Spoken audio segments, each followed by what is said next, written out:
Como vai ser o Apocalipse? Tem a perspectiva bíblica, tem muita gente que discute, Jesus vai vir antes, vai vir depois, vai ter a grande tribulação, a perseguição, o anticristo, a coisa toda, todo mundo fala muita coisa. Hoje a gente vai ver a perspectiva desse cara aqui, ó. Esse cara que eu sou fã, tá ligado? Por quê? Porque ele não é um cara que é cristão, teólogo, essas coisas todas, mas ele tem umas outras experiências que ele vai dar uma perspectiva bem diferente pra gente. E eu gosto particularmente de ver perspectivas diferentes. Se você gosta também, já deixa aquele like, se inscreve aqui no canal. Bora ver aqui o nosso Jean Val Elan, dando a perspectiva dele de como vai ser o Apocalipse. Como é que você imagina que seja? Bora ouvir o jeito que ele imagina aqui. Vambora. Então, o que seria essa nave de Sofia? É aquilo que está descrito no Apocalipse. Então, é essa volta. É a Nova Jerusalém. Ah, tá. É uma nave que, segundo as próprias medições que o anjo mostrou a João, que é o produtor também do livro Apocalipse, né? João tomou uma vara de medir, e assim está descrito no Apocalipse, e o anjo leva João para medir o tamanho da Nova Jerusalém. Então, assim, a quantidade de côvados lá que eles medem, a referência que a gente pode fazer, a Lua está a uma distância da Terra, cerca de 300 e poucos mil quilômetros. Que é a Lua? 144 mil quilômetros. É mais próximo e no mais distante, isso. Mas assim, imagina uma Lua cheia. Essa nave, 400 mil quilômetros, não lembro. Se estacionasse na mesma distância que a Lua está da Terra e acendesse todas as suas luzes, ela seria metade de uma Lua cheia. Só para ver aqui se eu entendi. Aí eu não sei se vocês entenderam. O que ele tá falando aqui é que o céu, que é a Nova Jerusalém, tipo a volta de Jesus e tudo mais, vai ser da seguinte forma. Segundo o que ele tá falando, a volta de Jesus vai ser uma nave para vir pegar os escolhidos. Tá dando pra entender? Uma nave vindo, buscando uma nave gigantesca, que ele tá chamando de Nova Jerusalém, e ela vai vir pegar essas pessoas, os escolhidos, e aí vai meter o pé. E a distância e o tamanho... Distância não, o tamanho da nave que ele tá falando é como se fosse a distância daqui à Lua. Lapada, moleque, de nave. Esquece. Pelo menos é o que eu tô entendendo. Será que é isso mesmo? Então todos os olhos da Terra veem, ou vão ver. 384.400 quilômetros. Quase acertei, quase 400 mil quilômetros. Exatamente. Amigo meu achou que era 400 quilômetros. Sinceramente. Cara, tipo, eu ia até o interior e eu chegaria na Lua, então. É porque varia um pouco, chega a 300 mil, dependendo do... Então, assim, a órbita da Lua em torno da Terra, imaginando essa distância, se uma supernave de Sofia parar a essa distância, e por que essa distância? Porque nada que se atire da Terra chega na Lua. Vocês não tem perigo de algum maluco atingido, aqui. Qual é a fofoca? É que não é só uma nave dessa, serão várias. Várias. Algumas maiores que a Terra, algumas maiores que a Lua. Então, assim, será um dia em que finalmente os terráqueos saberão que não estão sozinhos no cosmos. E aí, entre aspas, as religiões e os governos vão ter muito que explicar para os humanos. Mas, assim, isso já era para ter acontecido, segundo as fofocas aí.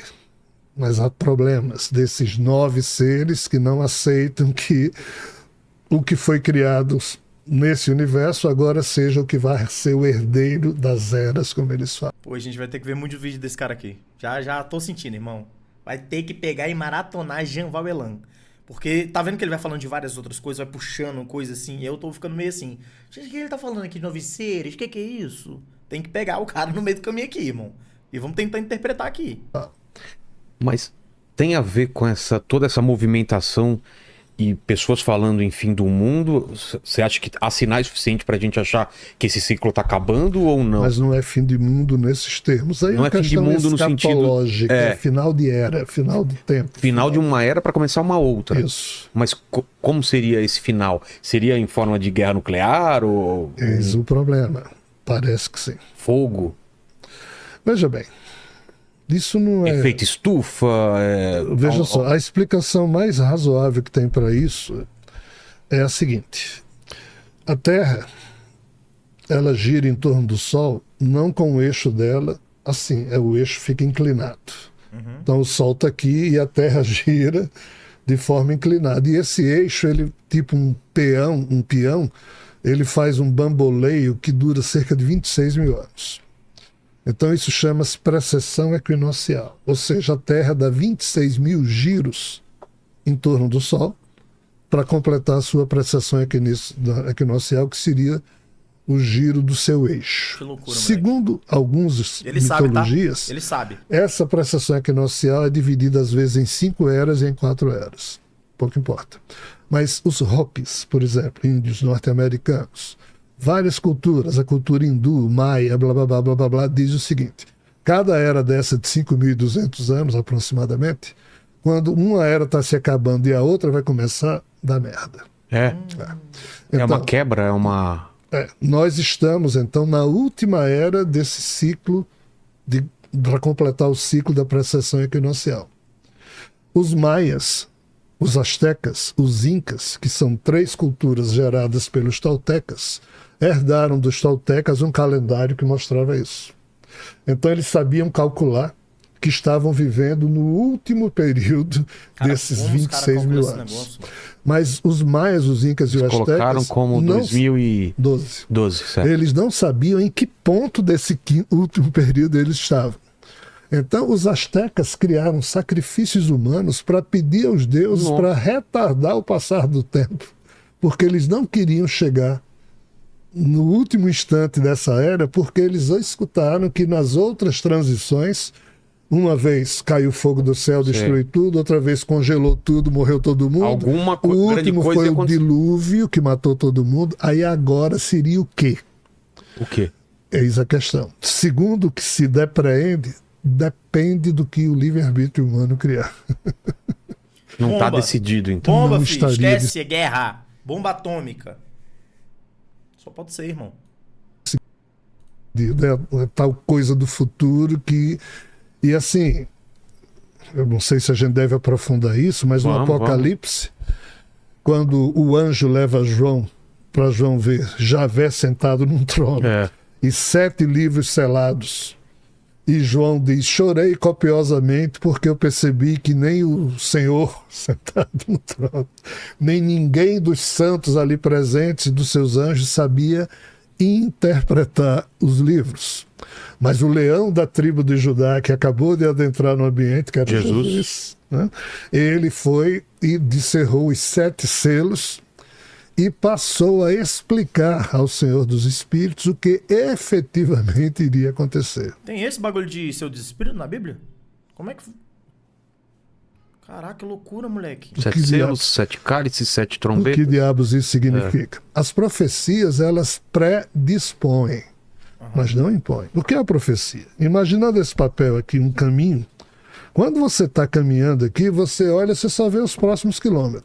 Mas se você imaginar uma montanha aqui de lado... Ao lado da linha? Isso aqui é 100 quilômetros, tá certo? Então tem uma linha aqui. Vou fazer um caminho aqui de 100 quilômetros. Quem está caminhando aqui, no momento zero, só enxerga até aqui. Certo. Mas se aqui tiver uma montanha bem alta e tiver alguém aqui, esse alguém consegue ver os 100. Ele está em cima da montanha. Em cima. Não consegue ver. Então esse alguém vê aqui que no quilômetro 17 tem um tigre aqui com fome. Aí esse alguém grita para alguém que está caminhando: atenção, caminhante do quilômetro 2. Quando você chegar no quilômetro 17, sebo nas canelas, vai ter senão um monstro lhe devora. Isso é uma profecia. Sim. É um aviso profético. Olha o que é que as profecias dizem. Se aquele que recebeu a profecia honrar a profecia, prestar atenção e agir conforme o aviso, ele escapa. Porque ele acredita na profecia, então ele vai fazer algo para evitar. Mas se ele não ligar, ele vai caminhar aqui feito um babaca e vai encontrar o tigre vai comer.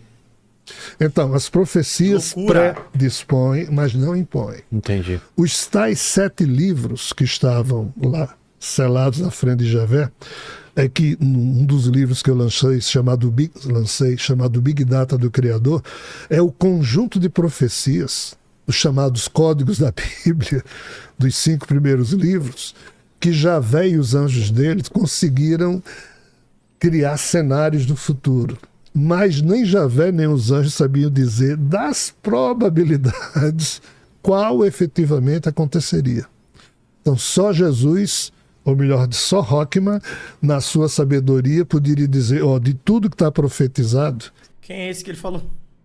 Rockman. Rockman. Quem é esse peão aí? Aqui eu conheço como Jesus. Jesus! Nosso Jesus. Aqui, ó. Esse eu não conheço não, irmão. Isso aqui vai acontecer, isso vai acontecer, isso vai acontecer, isso não vai acontecer, isso não vai acontecer. O Apocalipse seria o livro que contém só o que iria acontecer. Por isso que, entre aspas, se você olhar os capítulos 18 e 19 do Apocalipse, você vai ver que o tema é qual é? A queda da Babilônia. É. Eu escrevi no livro Recado Cósmico, as últimas páginas. Ou tem que ler o livro desse cara aqui, pô, pra entender, tipo, mais profundamente a linha de pensamento dele. Porque pelo que eu tô percebendo, ele faz algumas associações. Ele vê coisas em relação à questão da Bíblia, mas ele também pega associações da astrologia e tal, e mediunidade. Ele faz, tipo, uma farofada aqui de crenças, mano. Eu escrevi várias páginas sobre a interpretação da queda da Babilônia, a queda das torres do World Trade Center, que ocorreu em 2001. Que loucura, moleque. Os marinheiros tristes nos navios, olhando a fumaça do incêndio, todos os negócios da terra pararam. Nesse capítulo sai dizendo que ninguém mais comprou nada, porque parou bolsa, parou tudo. Então, assim, o Apocalipse diz que esses fatos, que fato, a queda das duas torres do World Trade Center, iriam provocar guerras. Então teve a guerra do Iraque, guerra do Afeganistão, a guerra da Ucrânia. Depois disso, o sétimo anjo tocaria a sétima trombeta. Caramba. E todos os olhos que vivem na terra viriam vir por sobre as nuvens ele, Glória e Rockman. poder. Ou seja, Sofia, ou seja, Jesus na sua função Nova forma. celestial. Na sua... Caraca, moleque, então ele tá falando que de acordo com as guerras que estão acontecendo e tal, tipo, a gente realmente tá no fim dos tempos. E aí, todo mundo vai ver. Olhar pro céu, quem tá vendo? O trem-bala.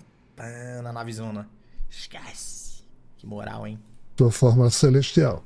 Então, em tese, nós estamos vivendo Ele tá rindo. aquilo que o capítulo 11 do Apocalipse diz que duas testemunhas iriam surgir para avisar a Terra disso, e em tese a revelação cósmica cumpre essa função. É isso que eu estou tentando fazer, mas obviamente minha voz não serve de muita coisa. Todo ser humano é insignificante, não tem como a gente, não é? Mas é só uma tentativa de acender uma luz para reflexão.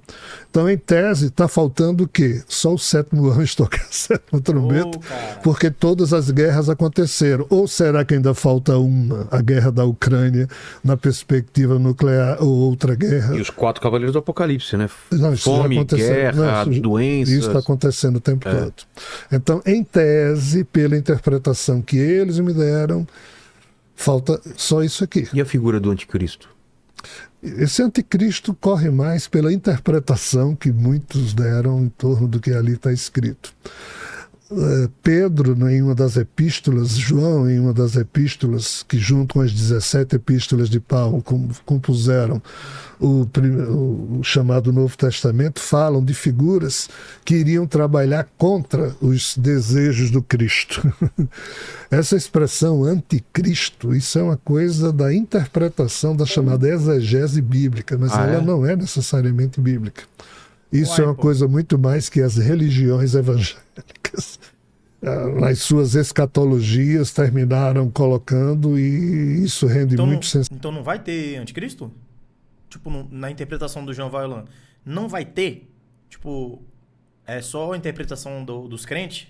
Sensacionalismo, mas tá assim, chamando de isso não sensacionalismo, tem né? muita importância sob a perspectiva da percepção exata e adulta dos fatos. Anticristo é quem trabalha contra os ideais de Cristo. Entendi. Basicamente Então, isso mesmo. toda essa turma aí se enquadra, tem vários, é só o que tem aqui na Terra é anticristo trabalhando, e inclusive muitos fazem isso citando o nome de Cristo. Como... Mas diz isso na Bíblia também, né? Que vai se mostrar como o Cristo, mas na verdade Cara, isso é anticristo. cabuloso. Isso é cabuloso. Vamos lá. Vamos começar pela parada do anticristo, depois a gente vai voltando com a reflexão. Dentro da visão dele, só para dar um resumo, tá, pessoal? Como eu tinha falado pra você, ele tem uma série de iluminações, ele tem altas histórias de mediunidade e tal. Tem muito conteúdo dele pra gente ver junto aqui. Mas qual que é o esquema dele? Qual que é a questão? Ele é um cara que ele teve uma interpretação, por isso que ele chama Deus de Javé o tempo inteiro.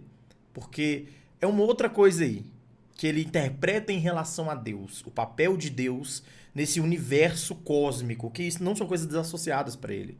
O campo celestial está diretamente ligado ao céu que a gente conhece aqui, o dos astros, planetas, vida fora da Terra, esse tipo de coisa. Então ele faz esse bololô todo aí para tentar interpretar tudo.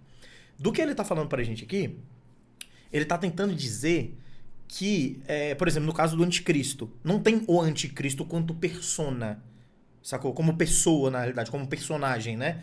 Tem enquanto persona. Não tem um anticristo personagem, não tem um anticristo personagem, tipo, o engravatado, que vai ser líder de tudo e todo mundo vai amar, e no final ele vai falar que é o cão.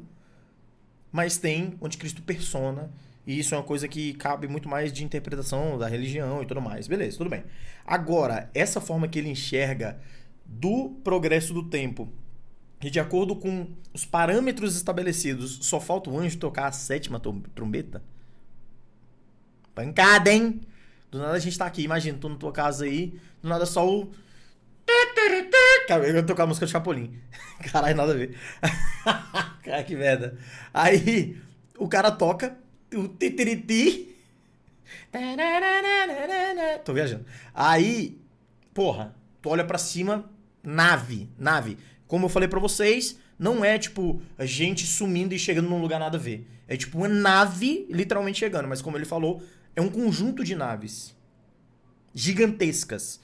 Isso é a Nova Jerusalém. A Nova Jerusalém é pegando a gente na Terra e levando com ele para essa nave super poderosa, super gigantesca. Vocês acreditam nisso? Vocês não acreditam? Qual que é a opinião de vocês sobre isso? Vou trazer mais Jean Elan aqui. Eu gosto dessa pegada, assim, que o cara dá uma viajada e o cara não parece doidão da cabeça. Ele tem as ideias no lugar, tá ligado? Mas eu gosto disso demais. Tá doido.